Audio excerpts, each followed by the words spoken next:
भाई आप देख रहे होंगे लगातार जहां हमारे पार्टी के केंद्रीय नेतृत्व, शीर्ष नेतृत्व, भाई श्री नरेंद्र मोदी जी भारत के प्रधानमंत्री अभी 2 दिन पहले उसे भारत रत्न कर्पूरी ठाकुर जी, श्रद्धेय कर्पूरी ठाकुर जी के गांव में जाकर के कर्पूरी ग्राम में जाके नतमस्तक होकर आशीर्वाद लिया। वो सामाजिक न्याय के मसीहा और बिहार के 2 बार मुख्यमंत्री बने और हम सब लोगों के साथ जेपी आंदोलन में संघर्षशील रहे। 7 आंदोलन जो हम लोगों ने चलाया था जेपी के नेतृत्व में, उसके बाद उस जन आंदोलन में वो कूद पड़े थे।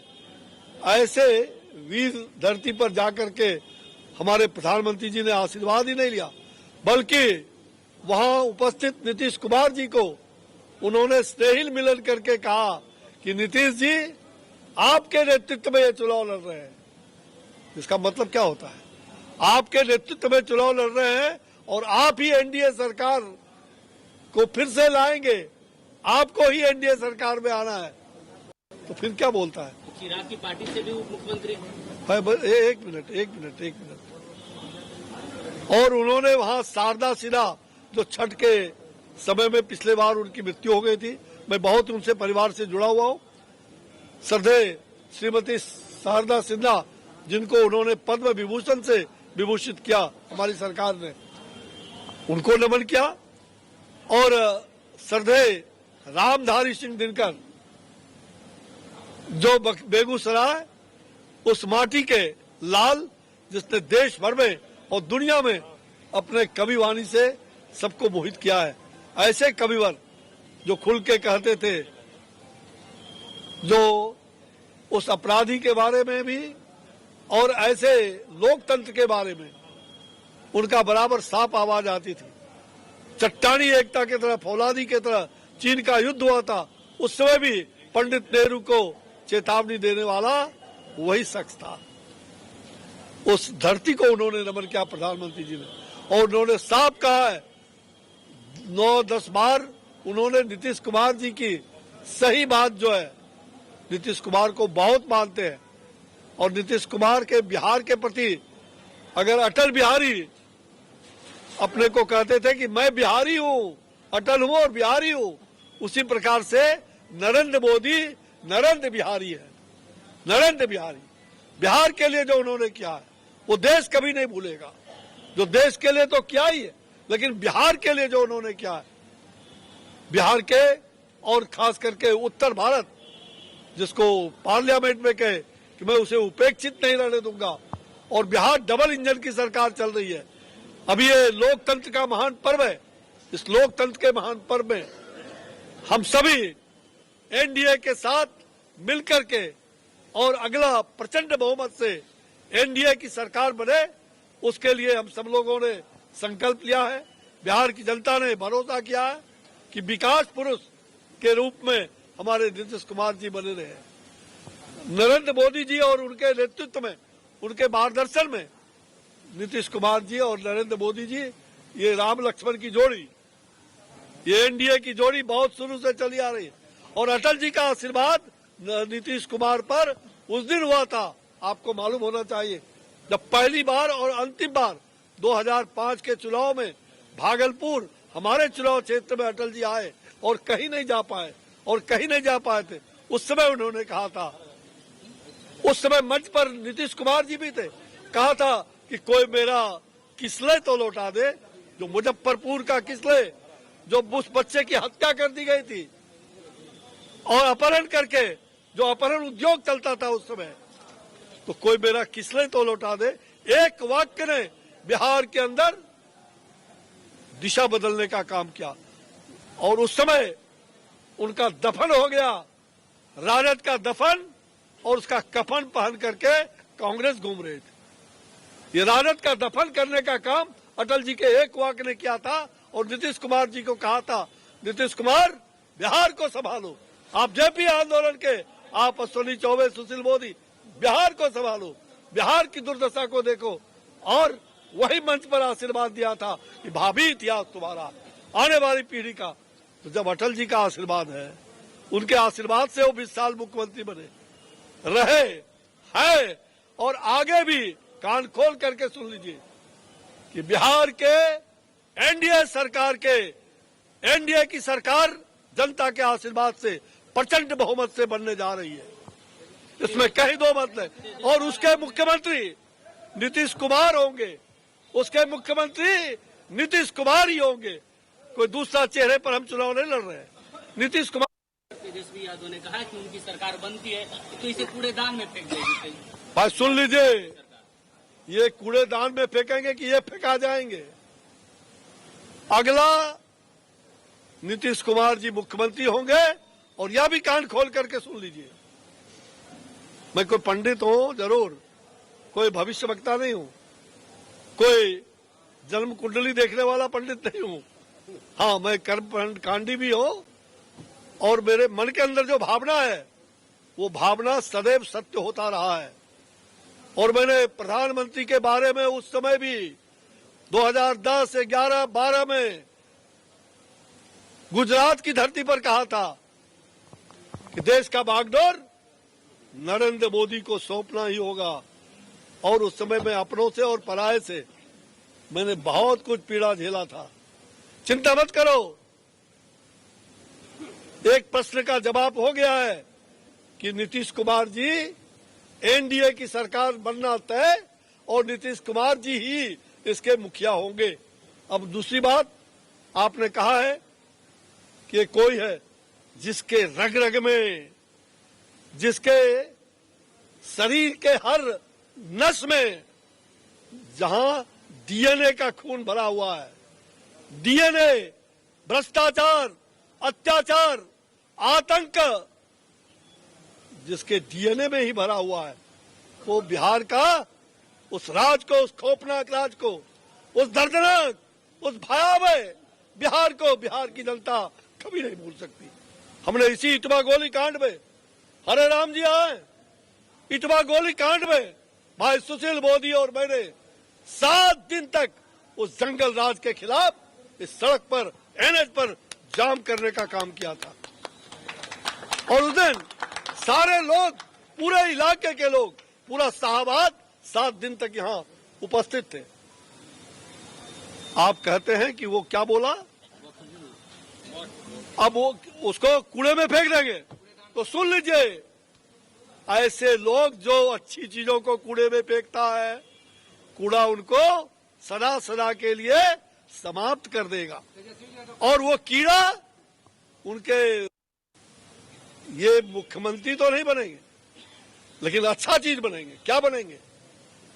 और पूरे बिहार को जिस राज की ओर ले जा रहे, उस खौफनाक, दर्द डसने वाला नाक का सांप, ये उस काल कोठरी के, भ्रष्टाचार साम्राज्य के मुख्य कैदी जरूर बनेंगे, मुख्यमंत्री नहीं, उस काल कोठरी के मुख्य कैदी जरूर बनेंगे, क्योंकि उनके नस नस में भ्रष्टाचार, अपराध, हत्या, बलात्कार, नरसंहार, ऐसे नरसंहारियों को लेकर के वो चुनाव लड़ रहे हैं। और चले हैं बिहार को रोजगार देने, जिसने बिहार के गोपालगंज का सारे बच्चों का जमीन जिसके पिता ने और उनके नाम पर लिखवा लिया, वो अभियुक्त है। इसलिए चिंता मत करिए, बिहार की जनता सब जान रही है। ऊपर का पप्पू वो भी जमानत पर, और नीचे का पप्पू भी जमानत पर है, और बगल में सप्पू उत्तर प्रदेश में, और बंगाल में गप्पू। ये पप्पू, पप्पू, लप्पू, सप्पू और गप्पू 14 नवंबर के बाद ये सारे के सारे लोग गंगा से नहाते हुए बंगाल की खाड़ी में चले जाएंगे। ये तो वही हाल है जो रावण की कटसी थी। ये कालनेमी है, जनता इस कालनेमी को समझे। ये रक्तबीज के तरह, जैसे मां चंडिका राक्षस को मारे जाती थी और वो जमीन पर गिरता था खून, तो उतना ही रक्तबीज पैदा हो जाता था। ये लोग वही रक्तबीज है जो जनता को धोखे में रख करके, जनता को गुमराह करके, ठगबंधन का नाम लेकर के, नरसंहारियों को साथ लेकर के ये हिंसा पर ये अहिंसक नहीं हो सकते। और ऐसे लोगों को, ऐसे बिहार की मातृशक्ति, युवा शक्ति, जनशक्ति रणचंडी बन करके ऐसे कालनेमी और रक्त बीज का वध भी होगा। इनके रक्त को नीचे नहीं गिरने दिया जाएगा। चंडी माँ स्वयं और चंडी रूपी जनता जनार्दन वो हलाहल करेगी, विषपान करेगी, अमृत दान करेगी। शंकर भगवान की तरह वो नीलधारी बिहार की जनता होगी, नीलकंठधारी। इसलिए चिंता मत करिए, मैंने तो कह दिया, सारी बात कह दिया। ये लोग कालनेमी जनता, ऐसे कालनेमियों को, जो कालनेमी का मालूम समझते हैं ना, हनुमान जी को जड़ी बूटी नहीं लाने दिया, कालनेमी दिग्भ्रमित कर दिया। सोचा कि हनुमान जी नहीं लाएंगे जड़ी बूटी, लक्ष्मण मर जाएगा। अरे यहाँ तो राम और लक्ष्मण की जोड़ी है, नरेंद्र मोदी और नीतीश कुमार की जोड़ी। कोई इसको अलग नहीं कर सकता, जिनको अटल बिहारी वाजपेयी का आशीर्वाद है। इसलिए ये कालनेमी का वध होगा, चिंता मत करिए। मैंने कह दिया, पहले ही कह दिया कि जो अपने गांव के गोपालगंज का जमीन के बदले रेलवे के होटल का जमीन लिखवा दिया, उसमें मुजरिम है। ये काल कोठरी के प्रथम कैदी, मुख्य कैदी होंगे। ये मुख्यमंत्री तो दूर जाए, और जमीन रोजगार देने वाला है। मुख्यमंत्री बनेंगे तो रोजगार किसको देंगे? अरे वो मुख्यमंत्री, मैंने कह दिया ना भैया, अब बार बार मुख्य अभियुक्त बनेंगे, मुक्त अभियुक्त बनेंगे। काल कोठरी के मुख्य कैदी, अभियुक्त भी नहीं, मुख्य कैदी बनेंगे काल कोठरी के। सुन लीजिए, लिख लीजिए, मुख्यमंत्री तो दूर की बात रही, काल कोठरी के मुख्य कैदी होंगे, जिसके रग रग में, जिसके खून में ही भ्रष्टाचार का, जिसका वंशवाद, ऐसे लोगों का मैं जानता हूं। उनके पिता को भी, वो भी मेरे साथ जेल में थे, और मैंने उस समय कहा था सावधान हो जाओ। और जेपी ने उस समय कहा था, इसी ये कहते भ्रष्टाचार दूर करेंगे। जेपी ने कहा था उनके पिता को, निकलो यहाँ से, चले हो कांग्रेस के खिलाफ भ्रष्टाचार का लड़ाई लड़ रहे, छात्र आंदोलन कर रहे। और जेपी ने अपने कोठरी से, आज भी उनके पार्टी में भी एक जेपी के नेता है, पूछिएगा अगर दिल के ईमानदारी से कह दे, उनको कोठरी से खड़ा करके निकाल दिया था कि तुम भ्रष्टाचारी हो, तुम कूपन का 1 लाख का हिसाब नहीं दियो, और चले हो जेपी आंदोलन में भ्रष्टाचार के खिलाफ लड़ रहे। आज कांग्रेस के गोद में बैठ करके भ्रष्टाचार का इतिहास रच रहे। इसलिए चिंता मत करिए, ऐसे भ्रष्टाचारियों, दुराचारियों को कभी भी बिहार की जनता उस खौफनाक दृश्य को फिर से दोबारा वापस नहीं आने देगी। उस डरावना दृश्य को, जो माँ बहन अपने भाइयों के लिए, अपने बेटे के लिए, अपने पति के लिए प्रतीक्षा करती थी, और कि काश मेरे बेटे, भाई, पति आपस आएंगे कि नहीं। सुबह से शाम हो जाता था। ये बिहार, उस प्रकार का बिहार अब नहीं बन सकता। उनके पिताजी पहला हाई कोर्ट में, वो हाई कोर्ट में अभी भी है, पहला हाई कोर्ट में एफिडेविट करके उनके पिताजी ने ही ये बात कहा था। पिताजी ने ही उनको जेल भेजवाने का, अगर पहला कोर्ट के द्वारा, उसमें नाम उनका भी था, उनके पिताजी का भी, जो बोल रहे हैं उनका भी नाम था। हम सब लोग थे, सुशील मोदी भी थे। तो कोर्ट में जेल भेजवाने में ये आगे थे। अरे इसको क्या कहिएगा, होता है। अब कोई जेपी को भूल जाए, जेपी की आत्मा पर भी चोट पहुंचाने का काम ऐसे लोगों ने, ऐसे वंशवादी परंपरा ने, चाहे वो मैंने पहले का जो जंगल राज लाने वाले लोग थे, आज उनके साथ मिलकर के और गला में गला मिलकर गलबाही कर रहे हैं। ये लोग जनता के दुश्मन है, जनता पहचानती है। मैं इटवा गोली कांड में बैठा था, उस समय कौन थे बिहार के मुखिया, कौन थे यहाँ के विधायक और मंत्री? किसका मजाल 7 दिन तक इस सड़क को हरे राम सिंह रामायण पढ़ते रहे हम लोग रात भर, पूरे गांव घूमते थे। हिम्मत नहीं था कि आकर के गोली से भूज दे। सुशील मोदी और सुनील चौबे हजारों लोगों के साथ बैठा। हम लोग झुकेंगे नहीं। इसलिए राजनीति में शुचिता हो, राजनीति में मर्यादा हो, इसका ख्याल सभी राजनीतिक दल को रखना चाहिए। उनके लिए तो सुन लो भाई, हमारे राकेश टंडन, उनके पिताजी वो भी हमारे बहुत ही प्रिय थे, सरदेव विश्वेश्वर ओझा, जिनकी हत्या इन्हीं लोगों ने हत्या करवाया था। यही लोग हत्यारे के उस लिस्ट में क्यों ने उस हत्या के अभियुक्त को आज तक ये पीछे से काल कोठरी से ये लोग हत्या कराने की राजनीति करते हैं। और आज ऐसे विश्वेश्वर ओझा का हत्यारा घूम रहा है, कुछ हत्यारे। और आपको विश्वास दिलाता हूं, यहां उनके भाई बैठे हुए, ये विश्वेश्वर ओझा और भुवन ओझा, राम लक्ष्मण की जोड़ी, अपने हक के लिए इन्होंने लड़ाई लड़ा था।